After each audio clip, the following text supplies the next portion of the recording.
ఉద్యోగులకు పెన్షన్స్కి స్వాగతం సుస్వాగతం. అధిక పింఛన్ వివరాల నమోదుకు జనవరి 31 వరకు గడువు.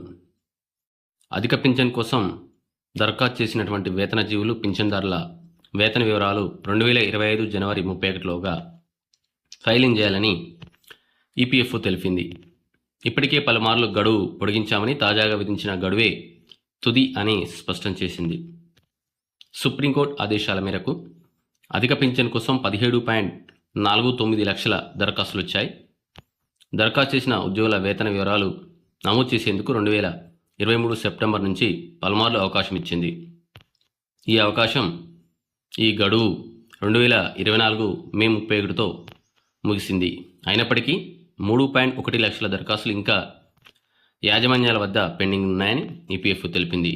ఉద్యోగులు, యాజమాన్యాల సంఘాల విజ్ఞప్తి మేరకు జనవరి 31 వరకు ఈపీఎఫ్ఓ తుది అవకాశాన్ని ఇచ్చింది.